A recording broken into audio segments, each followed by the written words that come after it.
what would be the one, if you had only one piece of advice that you can give every possible recruit that's going to come out, every high school recruit, they're starting the process. Schools are starting to sniff around them. The process is about to kick off for them, right? And you can only give out one piece of free advice. That's it. All right. That I need all of you guys to pay attention to, lock into, and execute. What would that piece of advice be? Honestly, man, Don't make this mistake, or make sure you do this, or like, what would it be?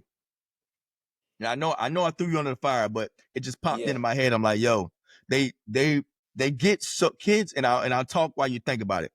They get so much from so many different places. They have so many different influences around them. It could be obviously their high school coach, their personal trainer, their 7-on-7 coach, the uncle who played ball, the neighbor down the street who was an past NFL. You know, they get so much, and they're trying to filter it all out to make sure they do everything correctly. But evidently, they're going to drop the ball someplace, right? It's a lot. But if they're going to drop the ball at some point, make sure you don't drop this ball. Do this part correctly. Yeah.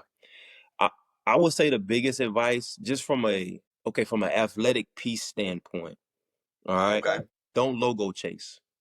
All right. What's for you is going to be for you.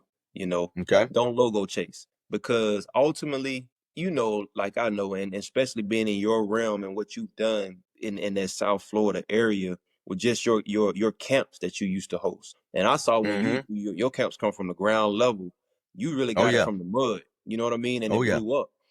Oh yeah. I'm saying that because, you know, whether you a 2-star or a 5-star, at the end of the day, to me, all that's subjective. You know what I mean?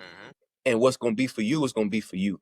Because just because that 5-star going to University of Florida does not mean he's going to succeed. You know what I mean? Correct. Or does not mean he's going to be this guaranteed first-round pick or whatever. Now, true enough, he's going to Florida. He's going to have more resources, yada, yada, yada. You know what I'm saying? Everybody can see that from an external standpoint. But ultimately, what's going to be for you is going to be for you. So continue to just run your race, but don't logo chase. You know what I mean? Don't logo chase. You know what I mean? And I would think that if I was had the one thing I could tell them, don't logo chase. You know, just run your race, you know, and whether you like it or you don't, that's the adversity that you're facing. So how are you going to turn that and flip that to use that as motivation for you? You see what I'm saying? Okay.